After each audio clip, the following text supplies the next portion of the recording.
Olá, saudações. Vamos bater um papinho aqui hoje, um pouco mais atípico em relação aos que comumente batemos aqui.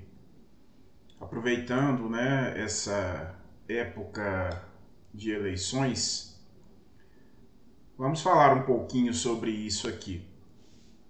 Inevitavelmente, nós temos que começar dentro de um contexto histórico bem resumido, que se refere à direita e à esquerda. Então nós temos aí jacobinos e girondinos, na Revolução Francesa. Hoje as pessoas criaram uma percepção muito fora daquele contexto da época e muito fora do contexto que em outrora recente,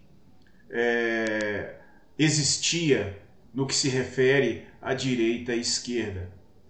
O que chamam de direita e esquerda hoje tomaram posições radicais e sofistas. São grupos que comumente se atacam sem sequer saberem as motivações dos ataques. Comumente se baseiam em totens e tabus, em pessoas. Agridem e defendem. Compreendem, de certa forma, muito mal o que é a política.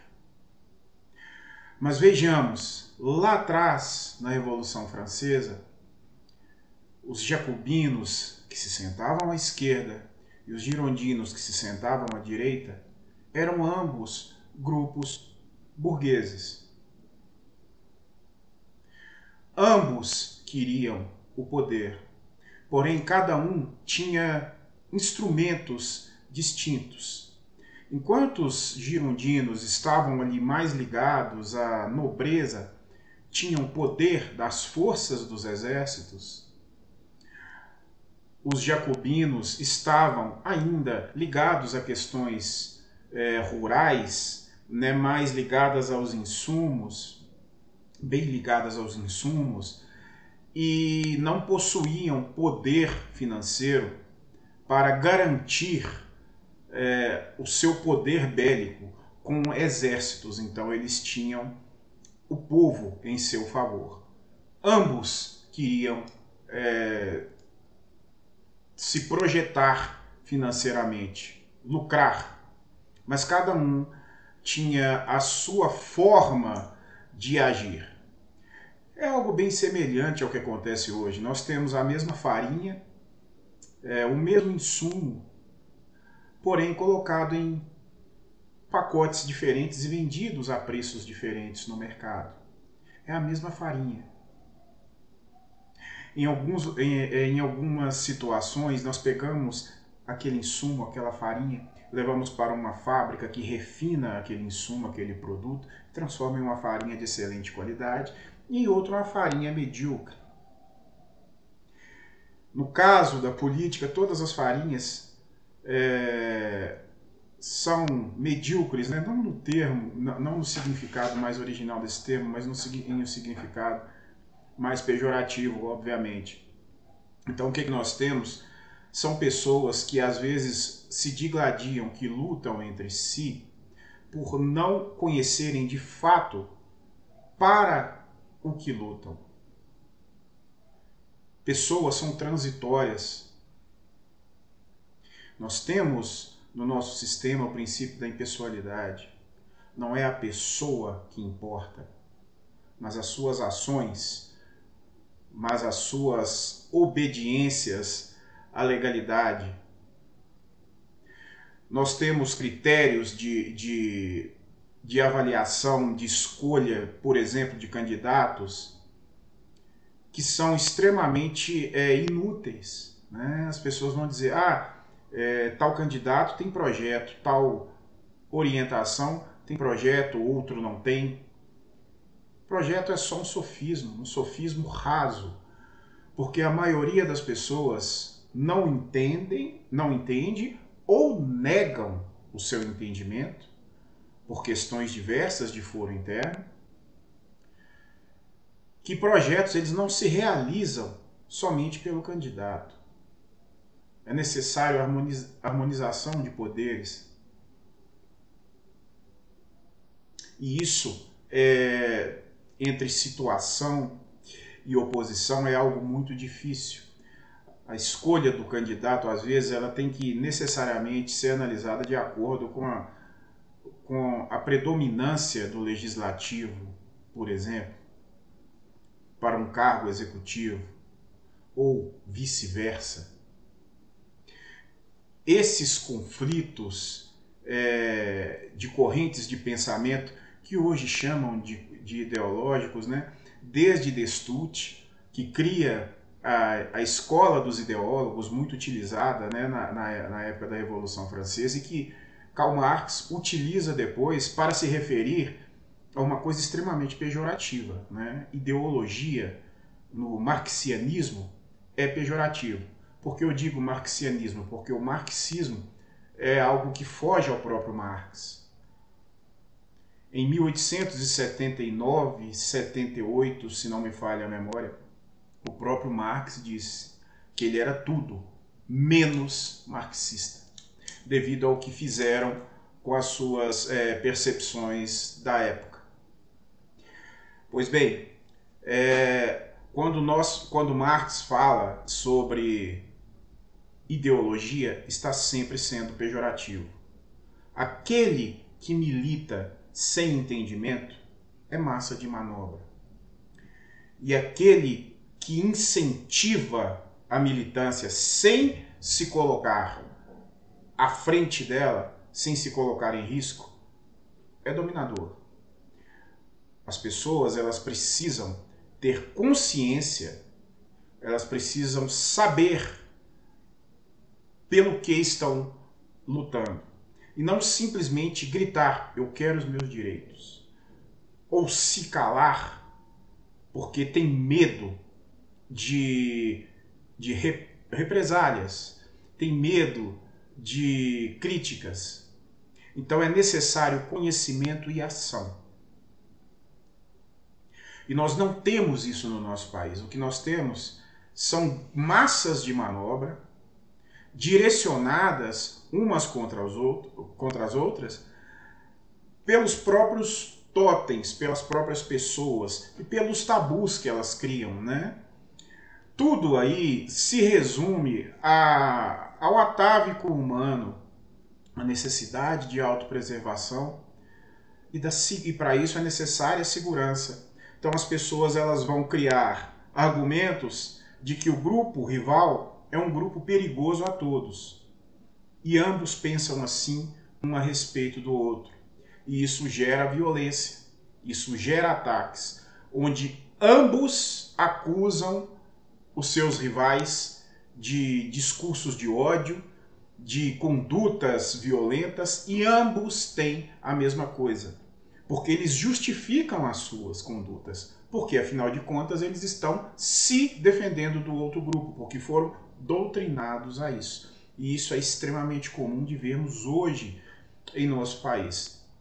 Como psicanalista, eu atendo pessoas de diversas orientações políticas, mais radicais, menos radicais, e continuam sendo pessoas da mesma forma. Tem as suas dores, tem as suas agruras, e tem as suas percepções quando em um grupo social. Em uma sessão de análise, a pessoa manifesta o seu indivíduo com muito mais vigor do que o sujeito interno, isso é, aquela sua parte comportamental que se submete às regras do meio. Quando ela está no meio, ela acaba entregando mais do seu sujeito. Por autopreservação, ela se submete e entende que o grupo rival é uma grande ameaça e se torna violenta, por questões óbvias. Eu não posso me defender de violência se eu não me tornar também violento à medida do agravo. E isso gera uma coisa muito positiva, aqueles que estão ali em pacotes diferentes, né, mas ainda continuando sendo a mesma farinha, que é lucrar para si. Então, enquanto as pessoas estão lutando, elas não percebem o que está acontecendo nas altas cúpulas. E isso faz com que as pessoas se afastem.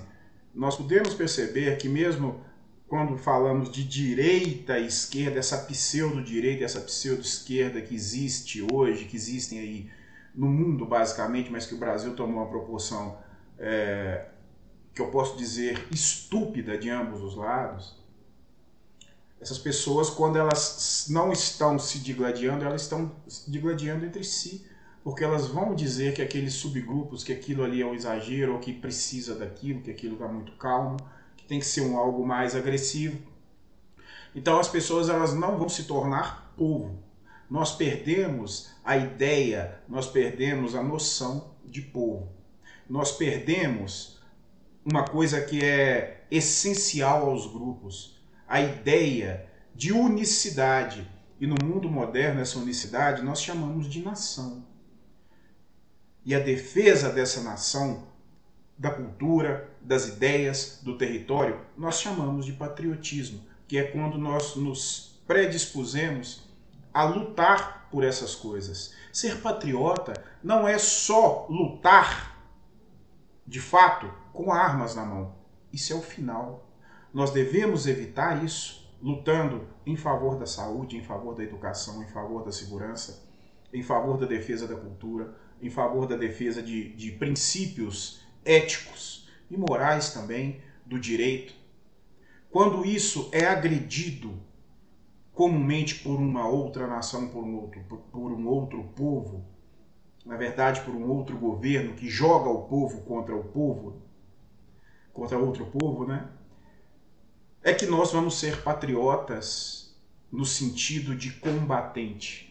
Então, antes de ser um combatente, devemos ser um bom cidadão, né? Devemos ser bons cidadãos, na verdade. Ao ser patriota não é só pegar em armas, é pegar em livros, é pegar e se apegar em ações positivas, em ações sociais, isso é, ações que são para o todo, para o grupo, para a nação. Porque se não houver o social, passa a existir a caridade. Não que a caridade seja ruim. A caridade é uma consequência natural da ausência de projetos sociais. Então é quando a pessoa ela tem que fazer uma doação, porque a pessoa já está em um estado de putrefação existencial. Então ela precisa da caridade, ela precisa de uma doação.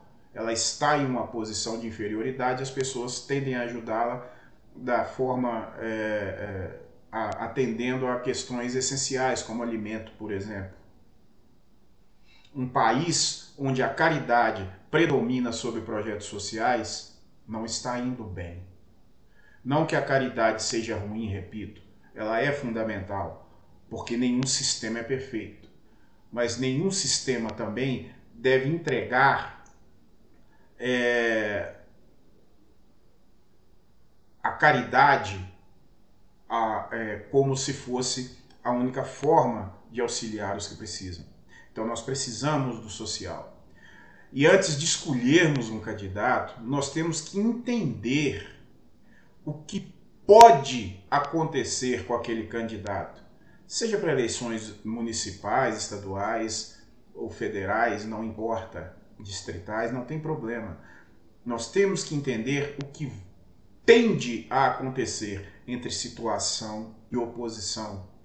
Nós temos que perceber que seres humanos, eles defendem-se daquilo que parece ameaça. Então aquele candidato, que é uma coisa que nós ouvimos com frequência, que protege somente uma coisa, que promete que vai melhorar somente uma coisa, ele é um candidato ineficiente.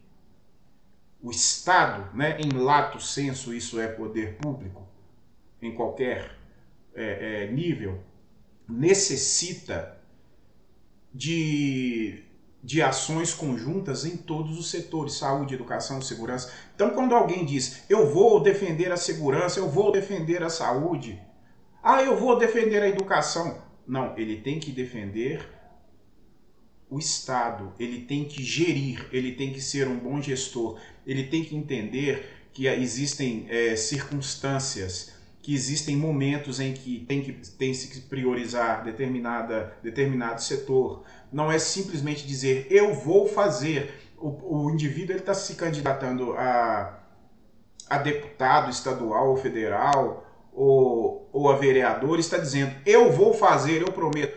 Ele não pode prometer nada. Ele necessita de aprovação dos seus projetos. Então é muita falácia e muita cobrança. Cobranças que partem de posições absolutamente errôneas. Então nós vamos ver uma pessoa... o que é comum hoje ouvirmos, né? Se a pessoa é do que eles chamam de esquerda, ela não gosta, ela não tem religião nenhuma, ela quer acabar com a religião, né? É o que dizem. A visão tortuosa dessas vertentes, nessas duas vertentes que temos aqui hoje.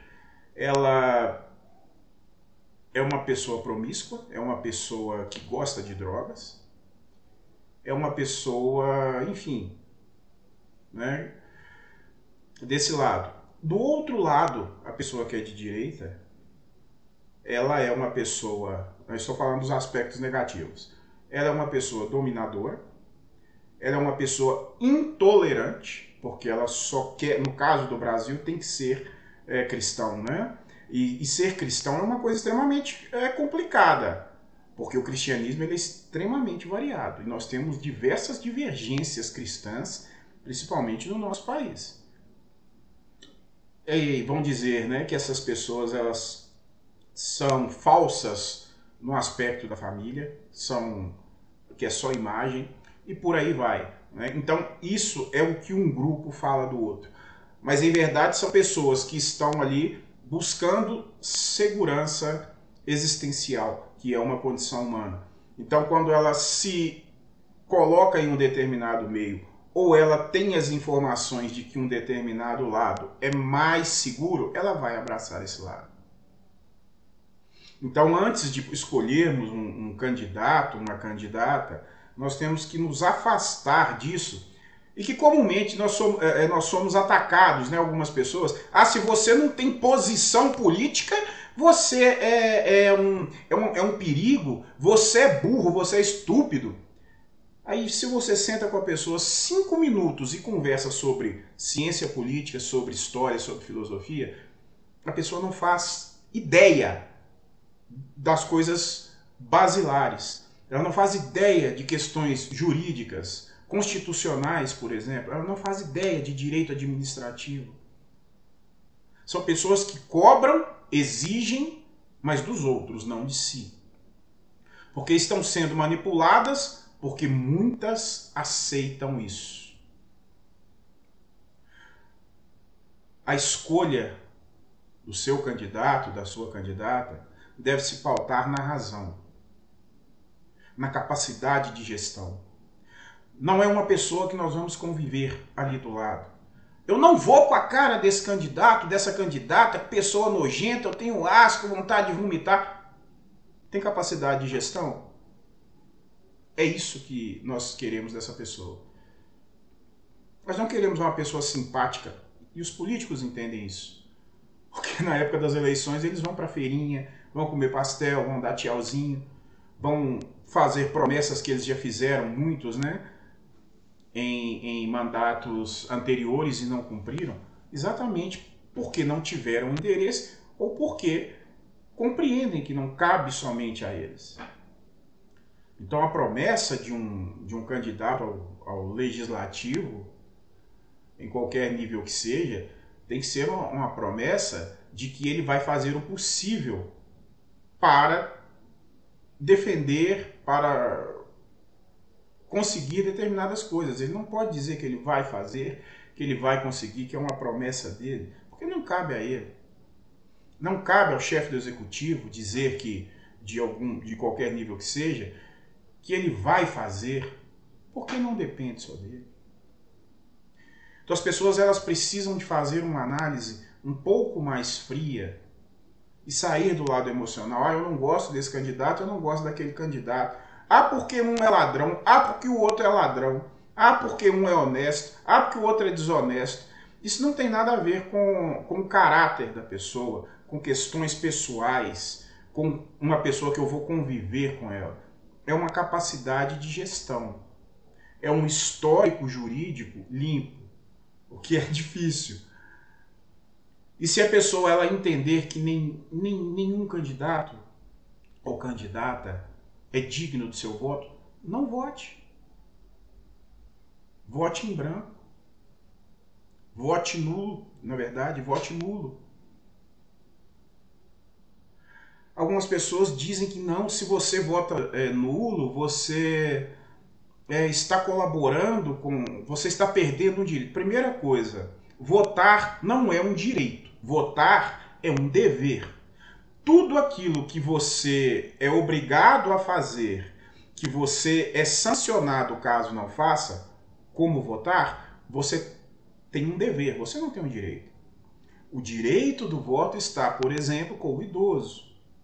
O idoso ele vota se ele quiser, se ele não quiser ele não vota e não recebe sanção. Isso é um direito de voto. No caso das pessoas que são obrigadas a votar, elas têm um dever. Então elas são obrigadas a ir votar. E como elas são obrigadas a ir votar, elas podem escolher candidatos ou não. Tem que parar com essa coisa de não, se você não votou, a responsabilidade é sua. Não, a responsabilidade é do Estado que me obriga a votar. Eu tenho um dever.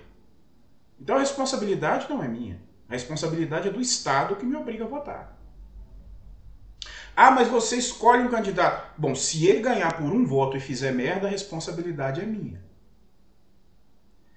Depois que comprovado que o meu voto foi o último a estar ali. Então a responsabilidade é minha. Do contrário, a responsabilidade é de todos. A responsabilidade é de todos.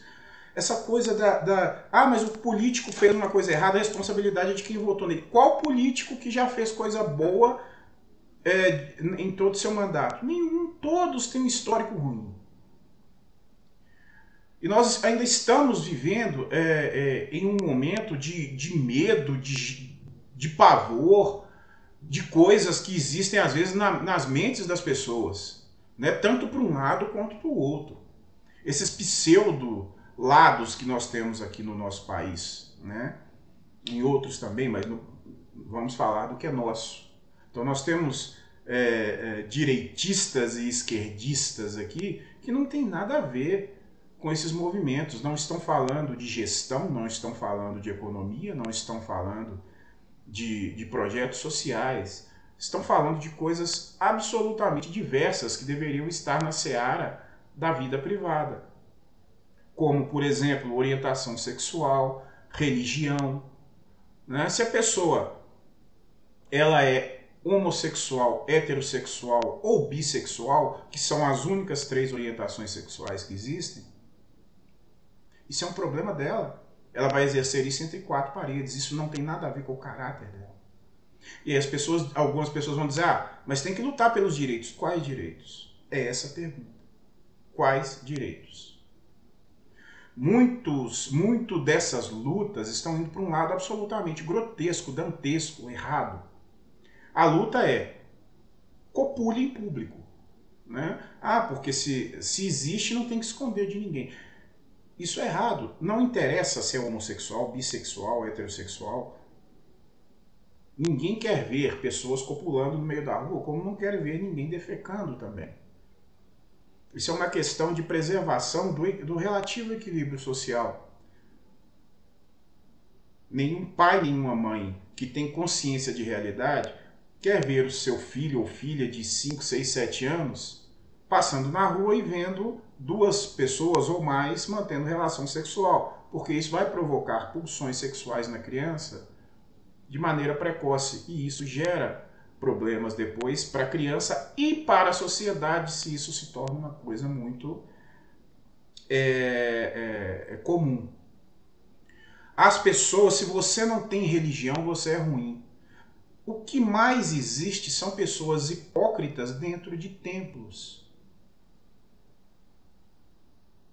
São pessoas que não conhecem, por exemplo, a epístola de Tiago, que fala que o culto, que a oração, que estar em um templo sem ações e sem ações sinceras, ações que partam de dentro da pessoa, da mudança interior, são inúteis. A pessoa é uma hipócrita.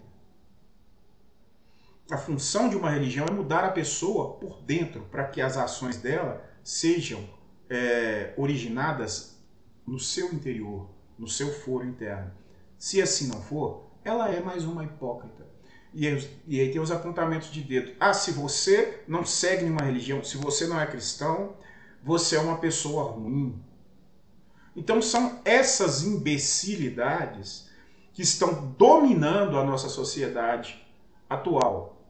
E aí nós entramos às vezes em alguma instituição educacional e ao invés de termos aulas específicas, nós estamos tendo apontamentos de educadores, de pseudo-educadores nesse caso, que estão falando sobre as suas, veja bem, as suas percepções do mundo e transmitindo aos alunos. A função do professor, do educador, é apresentar a realidade, mas não dizer essa é boa, essa é ruim. Ele tem que apresentar de uma forma tão clara que os próprios alunos compreendam o que é melhor ou é pior para eles. Se nós entramos em uma universidade, é impossível não falarmos de política. Em aulas como filosofia, sociologia, história, direito e por aí vai, é impossível não falarmos de política. Porém, nós não devemos falar de orientações como isso é certo, isso é errado. A apresentação de matéria, a academia, a ciência exige que as pessoas questionem e não que as pessoas agridam, porque hoje, na atualidade, confunde-se agressão com questionamento. O questionamento ele é pautado na compreensão do rival e não na compreensão da situação em que a pessoa se coloca para agredir o que dizem que aquele rival é. E é isso que nós acabamos encontrando na sociedade de uma forma geral. E alguns pseudo-educadores, porque isso são dominadores, doutrinadores, estão fazendo por aí. Ah, então você está falando de qual orientação? Das duas. Das duas, né? Das que existem aqui, nós temos radicais de direita e radicais de esquerda. A pessoa quer levar religião para dentro da escola e a outra quer levar ateísmo para dentro da escola. Uma pessoa quer levar a candurice, a perfeição comportamental sexual, a pessoa vai ser casta a vida inteira, e a outra quer levar a promiscuidade. Né? Ah, você tem que experimentar determinada forma de ato sexual. Não, não tem, a pessoa decide isso. A pessoa, ela vai ficar com quem ela quiser, ela não tem que ser casta.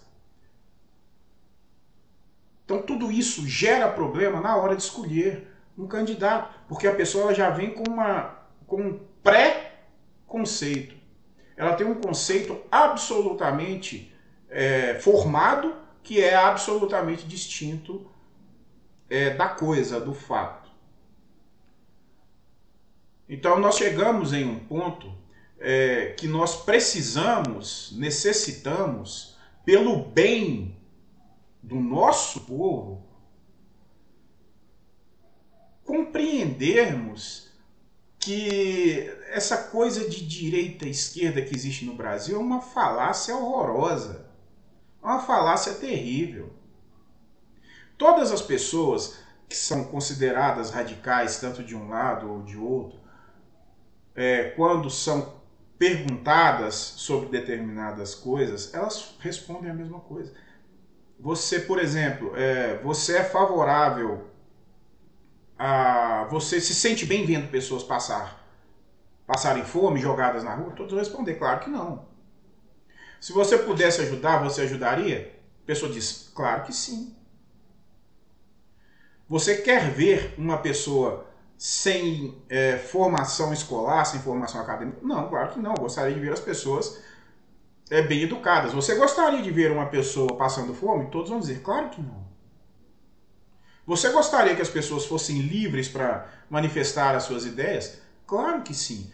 Todos querem a mesma coisa. Todos.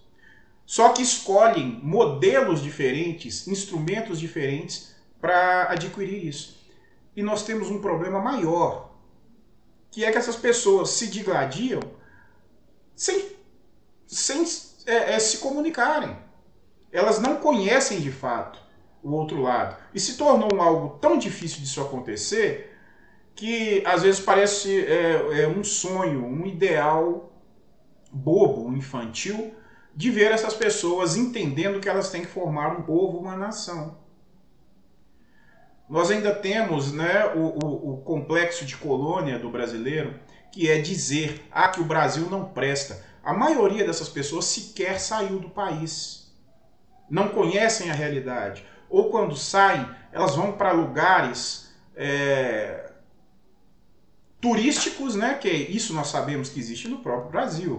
Qualquer cidade turística, os pontos turísticos são aqueles que demonstram que é um lugar bem desenvolvido, que existe diversos projetos sociais e que as pessoas não estão passando grandes necessidades, mas quando nós saímos à periferia, nós vamos ver que todos os lugares são dotados de coisas terríveis. Isso não é diferente em lugar nenhum do mundo.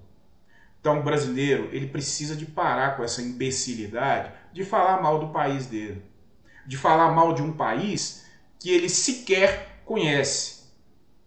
O brasileiro hoje, ele acha que ser patriota é pegar um fuzil e ir para a guerra.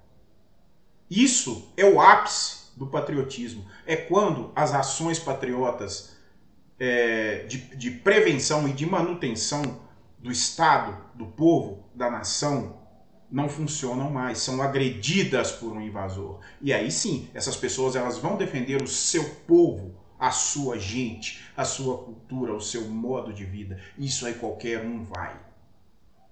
Não é essa falácia de hoje em dia, eu sou patriota, eu não sou patriota. Até a bandeira do Brasil foi politizada. Isso para mim é uma coisa absurda. Uma pessoa que usa a bandeira do Brasil, ela está em uma lateralidade. A que não usa, está em outra. Isso é o símbolo de um povo. Isso demonstra, de uma forma simbólica, que o povo deixou de existir. Porque a representação máxima de um povo, de uma nação, é a sua bandeira. E quando essa bandeira é negada por uns, ou idolatrada por outros, não como símbolo nacional, mas como símbolo de uma lateralidade, isso demonstra que a nossa nação acabou. E tende a piorar se continuar assim. Nós temos que pensar nisso quando formos votar. Nós atingimos um nível degradante. As pessoas, às vezes, que não têm a menor noção de alguns assuntos que são complexos, falam como se tivessem domínio. Hoje nós temos, por exemplo, as Forças Armadas Brasileiras, elas são a 9ª potência militar do mundo. Isso não é pouca coisa. Nós temos os melhores combatentes de selva do mundo. Nós temos uma das melhores elites da Marinha, né, de fuzileiros, e do Exército Brasileiro. Nós temos também o Paraçar na aeronáutica. São forças que são extremamente respeitadas no mundo inteiro. Algumas pessoas falam, por exemplo, sobre desmilitarização das polícias. Isso implica em segurança territorial. Não estou aqui dizendo que deva ou que não deva, mas na atual situação, não. Nós temos que entender o seguinte: as polícias militares são forças auxiliares do Exército Brasileiro. Em caso de invasão, em caso de agressão à nossa soberania, as polícias militares elas passam a estar no comando do Exército. O Exército comanda as polícias militares. E devido à violência que nós temos em nosso país, devido ao treinamento militar que as polícias militares possuem em todos os estados, existe uma harmonização comportamental e tática, o que facilita para um conflito armado e para a obediência ao comando do Exército. Então o Brasil, ele tem uma segurança territorial enorme, que outros países reconhecem, e o Brasil não. O brasileiro comum, ele não sabe disso. Então nós temos quase 400 mil militares nas Forças Armadas, na ativa. Para a nossa extensão territorial, é considerado pouco, sim. Só que nós temos os reservistas imediatos. 1, 2, 3, 4, 5 anos que deixaram de servir o serviço militar obrigatório. Com 2 semanas ali, 1 mês no máximo, eles se atualizam e podem ir a combate. Nós temos tiros de guerra. Os tiros de guerra, né, os combatentes de segunda classe do Exército Brasileiro, são extremamente fundamentais para a defesa territorial. Por quê? Porque são formados por pessoas da região que têm muito a perder ali. Família, amigos, a própria história. Eles vão lutar com muito mais fervor pela sua cidade, pela sua região. Os policiais militares, por conhecerem a região, por conhecerem os delinquentes e por conhecerem combate, o Brasil, o policial, ele está acostumado a lutar com bandido, com fuzil também. E esses bandidos também possuem conhecimento de combate, porque fizeram o serviço militar obrigatório. Então, o policial militar brasileiro, ele é muito mais eficaz, muito mais eficiente, muito mais tático e muito mais experiente que muitos militares de forças armadas de outros países considerados fabulosos, fantásticos. Então, o Brasil, devido às suas riquezas naturais, né, apesar das tantas invasões que muitos desconhecem, né, nós temos uma tentativa recente na década de 60, 70, 60 me parece, né? Guerra da Lagosta, quando a França tenta invadir as nossas águas. Enfim, nós temos diversas tentativas de invasão que não são levadas a público. Na década de 90, militares dos Estados Unidos, mais de 600 militares, tentaram invadir pela tríplice fronteira. Opa, agarrou a língua aqui. E o Brasil teve uma pronta resposta. Hoje nós temos FORPROM, que são forças de prontidão, grupos especializados a responder a qualquer invasão a qualquer momento. Na época, mesmo não existindo FORPROM, o Brasil conseguiu colocar alguns poucos milhares de militares na fronteira. E houve invasão de militares do Brasil nas fronteiras dos países fronteiriços conosco e de militares das Forças Especiais dos Estados Unidos no nosso território. Isso saiu no New York Times na época. Só que esse tipo de coisa, por questões de relação geopolítica de uma forma geral, né, são abafadas. Então vejam bem, eu estou falando aqui dentro de um aspecto militar. São coisas que a maioria das pessoas às vezes discutem, né? A desmilitarização das polícias dentro do modelo que nós temos na atualidade é um enfraquecimento da nossa segurança territorial. Porque se as polícias passam a não ser militarizadas, elas vão perder, de certa forma, a disciplina exigida para um combate de guerra.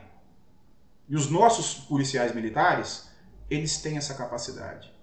Então, se nós temos aproximadamente algo próximo a 400 mil militares das Forças Armadas, todas as polícias militares, me parece que está um pouco acima de 600 mil homens. Nós temos, então, aí 1 milhão de combatentes prontos a responder a qualquer ameaça, que estão na ativa. E aí nós temos as reservas, tanto das polícias militares, como das Forças Armadas. Então isso vai passar de 2 milhões. E hoje nós temos diversas formas de grupos de segurança pública que são fundamentais. Por isso o Brasil ele não é invadido. Não é porque não há elementos aqui que atraiam. É porque eles sabem que é difícil de invadir. Então isso aqui não é uma defesa do que estão falando de um lado, né, da extrema direita. Ah, porque o Brasil está quase sendo invadido. Não. Existe esse perigo real. Sim. E o norte do país é o melhor lugar, por ter, né, uma menor densidade demográfica. Então é mais fácil. No entanto, algumas pessoas falam, o Brasil não vai aguentar uma guerra. Combate de saturação. O que é um combate de saturação? É quando há, por exemplo, aqui no caso, né, aviões passando e bombardeando tudo, mísseis. Olha, o único argumento para a invasão da Amazônia é defesa da biodiversidade. Por isso não é permitido um ataque de saturação, porque isso destruiria a biodiversidade. Então não é inteligente que o invasor vá contra aquilo que ele está dizendo defender. Isso obriga o invasor a combater de forma terrestre, por infantaria. E aí eles vão enfrentar os melhores soldados de guerra da selva do mundo, o que não é inteligente. Não há como utilizar blindados na maioria da Amazônia legal. Em alguns pontos, sim. Porque a Amazônia legal não é constituída somente do bioma amazônico. É constituído de cerrado, bioma amazônico, e Campos Gerais, né, que é uma transição entre o cerrado e o bioma amazônico. Então, nessa transição de cerrado, ainda é possível o uso de blindados. Em selva fechada, não. Então, isso é uma coisa que qualquer país que pense em fazer uma coisa dessa, em invadir o nosso território, compreende. Então, nós temos um outro bioma que é extremamente rico, que é o cerrado. Ele é rico em minério. Mas como ele está centralizado, ele não tem fronteiras, é difícil.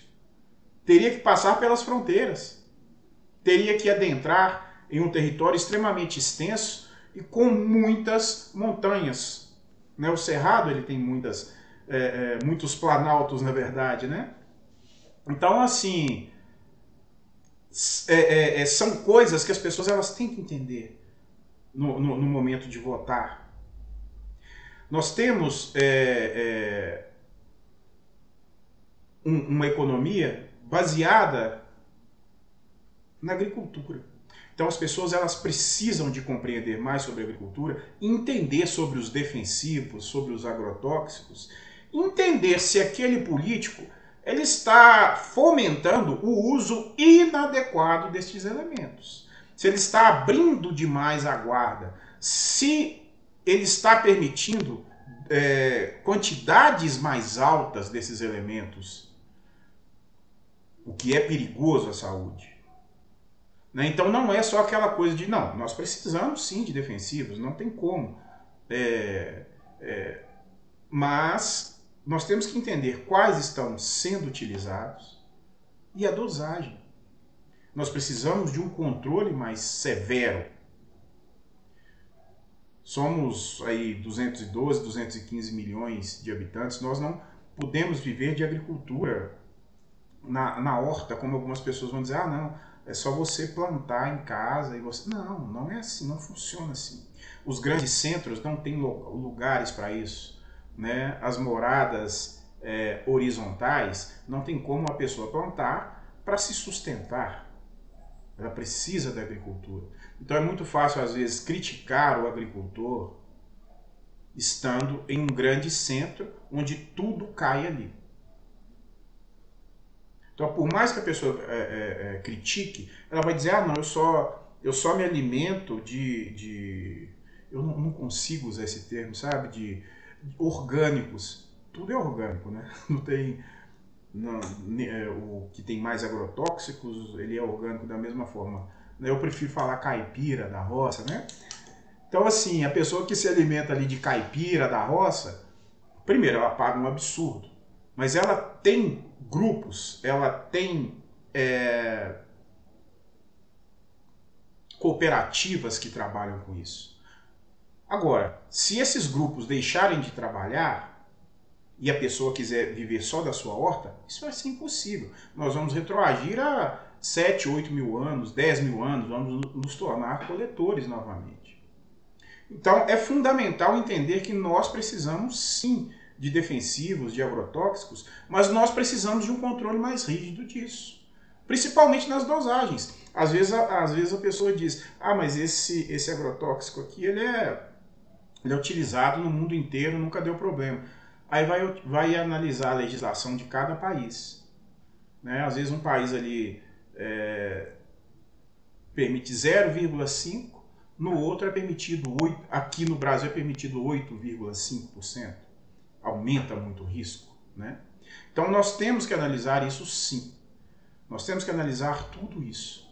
Né? A segurança territorial, nós temos que analisar a orientação sexual. Então a pessoa hoje, se ela tem são 3 orientações sexuais, né? Então nós temos que tirar essa coisa que o pessoal chama de ideologia de gênero. Né? Destut e Marx com certeza vão se contorcer no caixão por usar ideologia, um termo, né, pejorativo, e um outro termo, gênero, que cabe à taxonomia e não à orientação sexual. Então, nós temos sim que entender que existem pessoas que preferem orientação A, B ou C. E elas têm que ser respeitadas por isso. Isso não vai alterar a vida delas, porque elas vão fazer isso na vida particular, dentro do quarto, em cima da mesa, dentro do carro, no meio do mato, enfim, onde elas quiserem. Isso não é problema do outro. Nós precisamos desse radicalismo. Isso é contra a família. Não, peraí. Isso não é contra a família. Porque um homem está mantendo relação com outro homem, uma mulher com outra mulher, ou estão fazendo ali suruba ou caralho a 4, lá dentro do quarto, entre eles, e lá fora, eles têm uma conduta socialmente aprovada, legalmente aprovada, eticamente aprovada. Isso não cabe a nenhum grupo decidir, a nenhum grupo religioso. Porque nós temos que ter Deus no coração, como comumente dizem. E aí vem a hipocrisia. Aquele indivíduo que diz que tem Deus no coração é o cara que dá soco na cara da esposa e que tem 4, 5 amantes. Mas ele é contra o homossexual, que às vezes é extremamente fiel ao seu companheiro ou à sua companheira. Então nós temos que analisar isso também. A discussão sobre o direito de orientação sexual é uma coisa extremamente real e fundamental. E nós não estamos falando de direito legal, né? Nós estamos falando de um direito consuetudinário, de uma compreensão social para que haja uma aceitação e não uma imposição. Vocês têm que aceitar, vocês têm que gostar, vocês têm que experimentar. Não é isso. Não é por aí. Então nós temos apontamentos, discussões que se tornaram ridículas na atualidade. Algumas pessoas perguntam, que sexo que você tem? Sexo são 2. Nós somos uma espécie sexuada, macho e fêmea.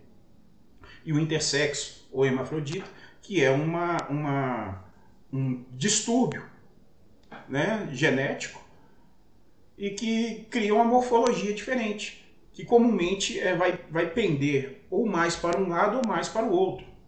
Às vezes, fisicamente, a pessoa, esteticamente, né, olhando, é uma mulher, um homem, mas pode possuir elementos internos ou no órgão genital que seja mais voltado ao outro sexo, né?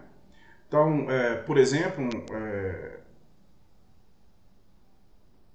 uma mulher pode possuir um clitóris maior, né, pelos de barba, enfim. Mas isso não impede que ela tenha uma orientação sexual. Às vezes tem um corpo de mulher e quer ser homossexual. Às vezes tem um corpo de homem e quer ser homossexual. Hoje confunde-se sexo com fetiche.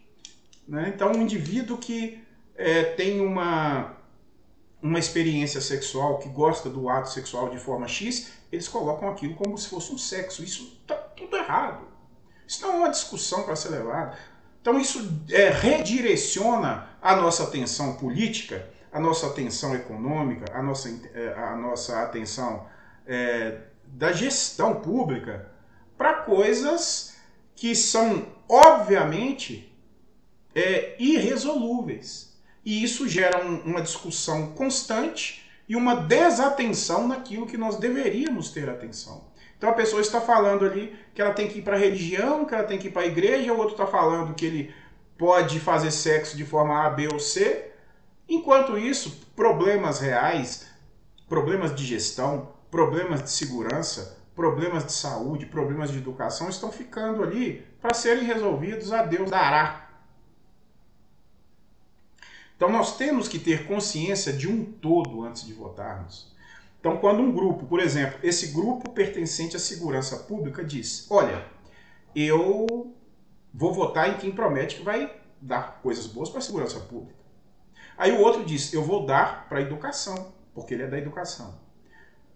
Se tornam rivais, a segurança pública se torna rival da educação, porque ambos querem melhorias. Isso é uma questão humana, todo mundo quer melhorar. Todo mundo quer melhorar. Isso já começa lá embaixo, né? Lá atrás, né? Entre jacobinos e girondinos, ambos burgueses. Né? Enquanto os girondinos tinham o poder político dos exércitos, como dito, os jacobinos tinham o poder do povo, do convencimento.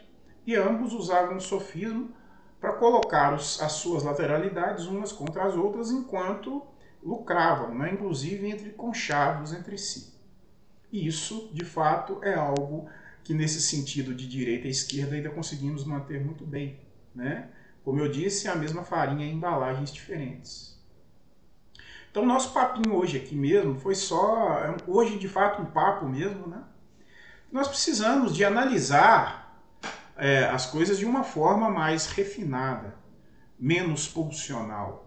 Eu não gosto desse candidato, esse cara é isso, esse cara é aquilo, é um fascista, é um ladrão, é um isso, é um aquilo.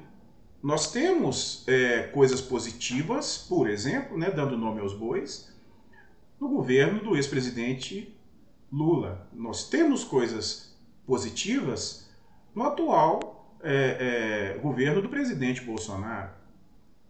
Então temos as percepções generalizadas às vezes. Então nós temos que entender aquilo que é mais viável.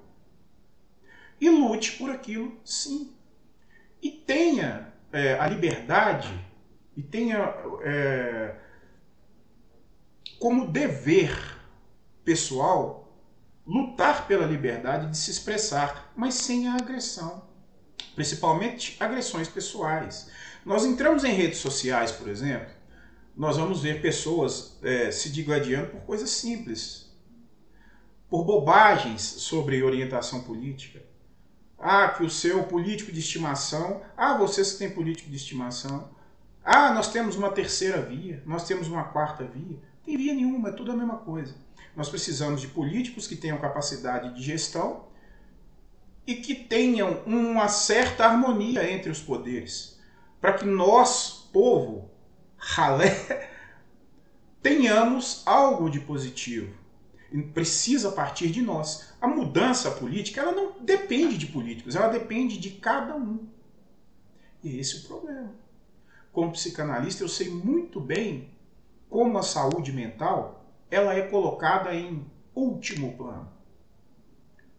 Enquanto uma pessoa adoece, quando uma pessoa adoece fisicamente, sentindo dor, sabendo que ela pode morrer por aquilo, ela corre e faz todo o tratamento.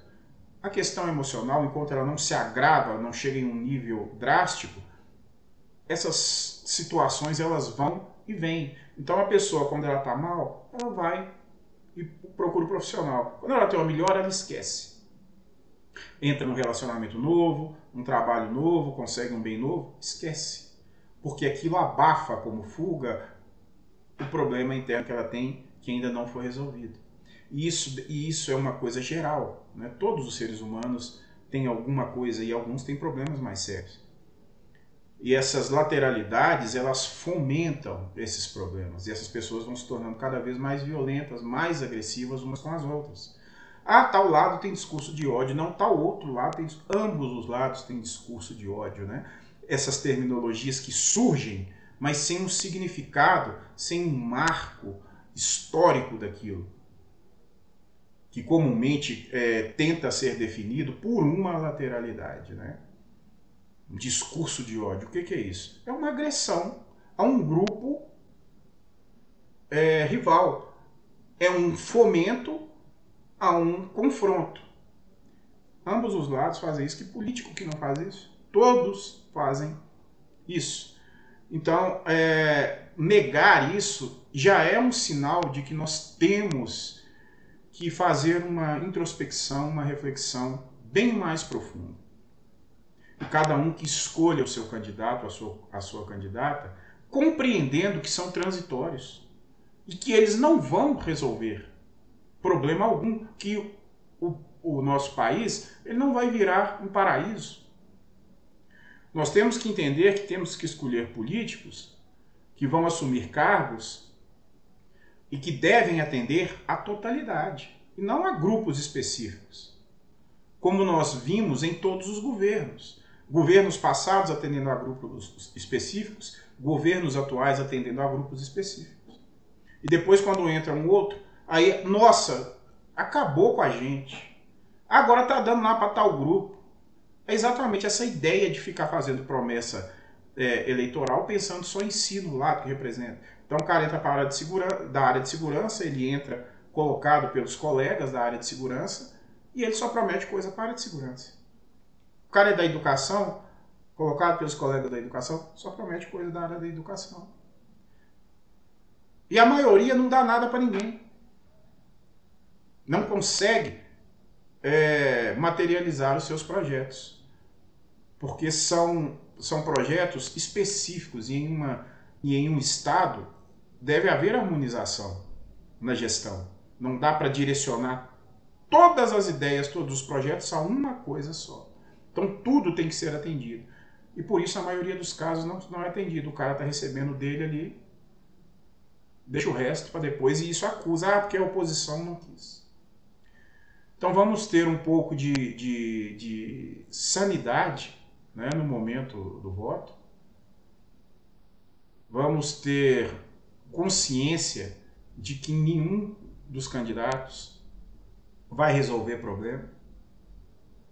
Vamos ter a consciência de como o nosso país está, de quem o nosso país é, no que se refere à economia, ao poderio bélico, aos recursos naturais. Isso nós somos top de linha. Nós estamos atrás de pouquíssimos países.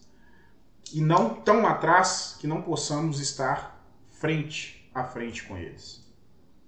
Isso é algo fundamental. O Brasil ele precisa de parar, o brasileiro precisa de parar com essa coisa de país do carnaval, país do futebol, país da tecnologia, país da educação, país da segurança, país da saúde. É assim que o país tem que ser visto. E é por isso que nós temos que cobrar isso.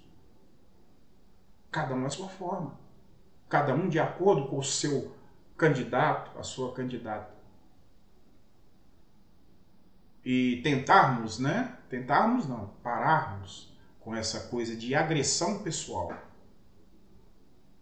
É muito sofismo essa coisa de chegar para a pessoa e dizer: se você não é do meu lado, você é burro. Nossa, quem diria você, uma pessoa formada em uma academia qualquer, escolher tal lado? Que absurdo! E aí você olha e fala assim: caramba, a pessoa está querendo o quê? Menosprezar, porque o menosprezo, o desprezo, faz com que a pessoa se sinta insegura e ameaçada, obrigando-a a ir para uma lateralidade para se proteger. O que fazem hoje, as eleições já estão definidas, né? Nós só não sabemos quem será o candidato, porque ninguém vai mudar a voto. Dessas lateralidades, ninguém vai mudar a voto. Porque essas pessoas se odeiam. Elas não conseguem atrair para si os seus rivais. Elas não têm argumento. Não é ameaçando uma pessoa que ela vai vir para o meu lado, porque ela tem outro lado que a protege. Se ela não tivesse, ela viria. Mas aí é que está o erro de tudo isso. Os dois lados são muito grandes. Então as pessoas não precisam de se submeterem umas às outras. Elas vão permanecer ali.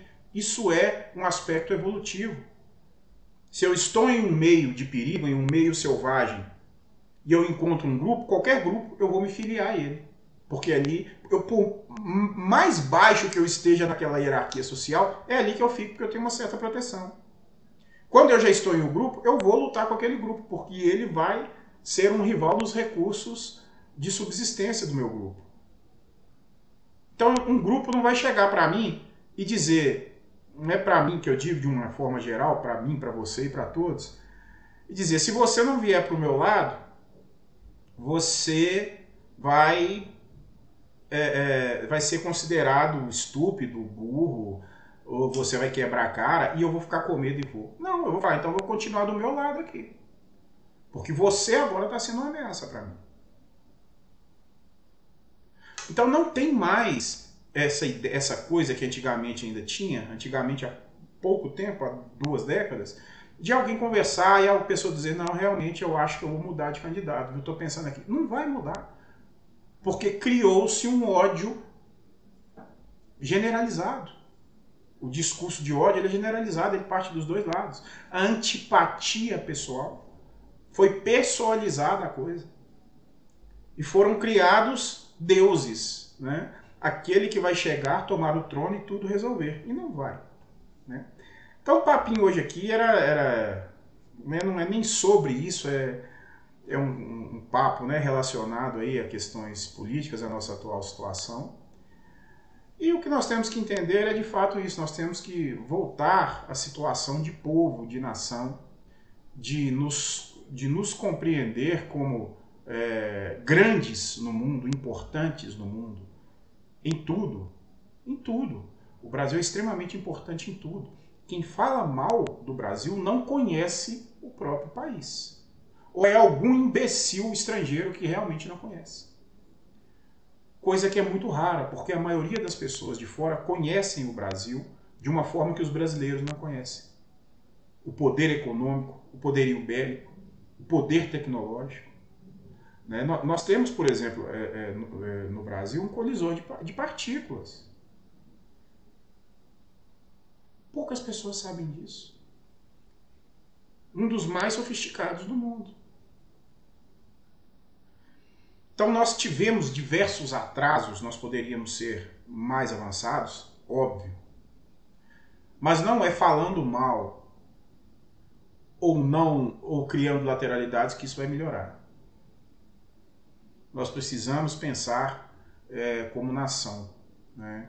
Então nós tivemos uma situação de conflito político, de criação de lateralidades, de quebra de um modelo governamental de conchavos para um outro modelo com menos conchavos, porém com muito mais conflitos, que nos dá a necessidade de repensarmos em quem votar e por quê.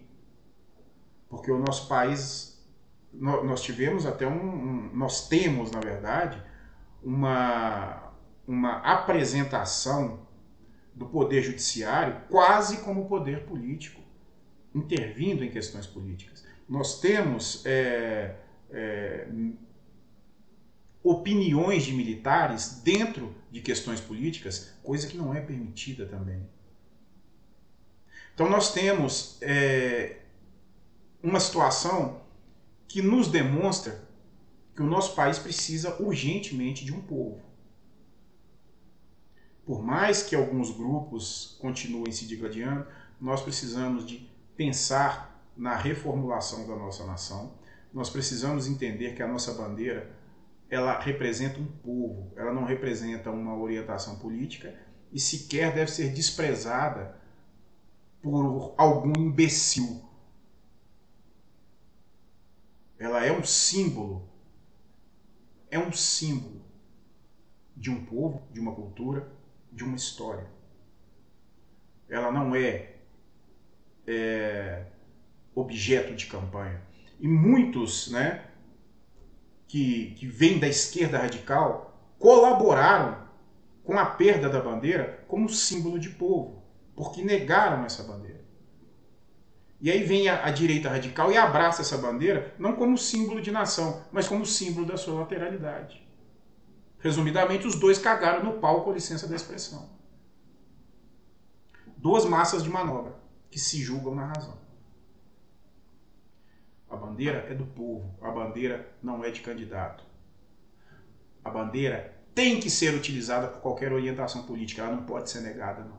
Ela representa a nossa nação.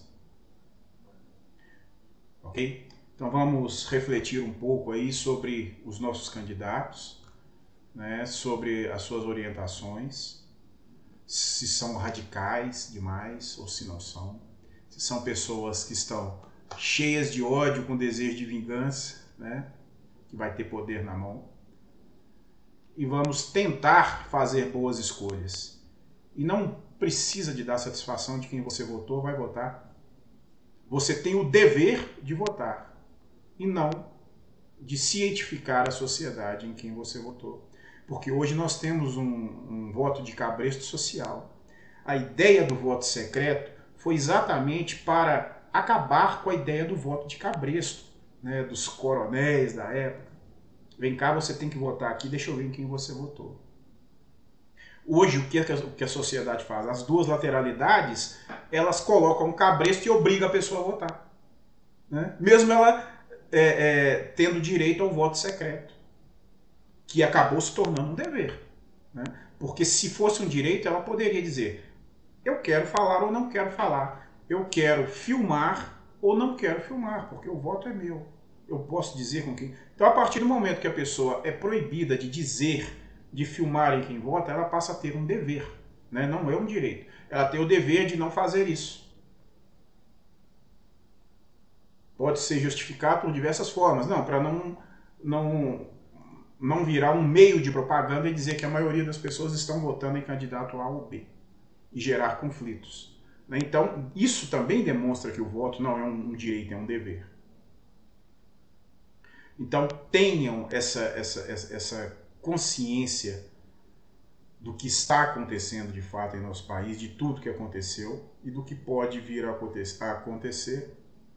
E vamos tentar escolher uma farinha, né, que é a mesma, que não esteja muito bichada, né, de acordo com as nossas percepções, que devem ser absolutamente pessoais. O seu voto é seu, não é de mais ninguém. Você tem que votar porque a nossa classe, o nosso grupo tem que votar nisso ou tem que votar aquilo. Você tem que ser de direita, você tem que ser de esquerda. Porra nenhuma, você tem que ser o que você escolher de acordo com as suas convicções. O voto ele é pessoal. Você não quer falar, não fale. Ah, você é covarde, aposto que votou no outro. Manda pra puta que pariu, seja com educação ou de forma direta. Isso também precisa de acabar. Das pessoas dizerem para você em quem você deve votar, ou se você votou e aconteceu uma coisa ruim, a responsabilidade é sua, tá vendo? Não. Responsabilidade não é sua. A menos que o seu voto tenha sido o último e o candidato tenha ganhado aí, ele ganhou a eleição por um único voto, o seu. Aí você tem uma certa responsabilidade nisso aí, mesmo que você tenha tido o dever de ir votar, ok? Então é isso aí, o papo hoje foi bem longo, não sei nem se vai dar para colocar no Instagram, acho que não, mas enfim, grande abraço e vamos, né, para as eleições, vamos ver no que vai dar.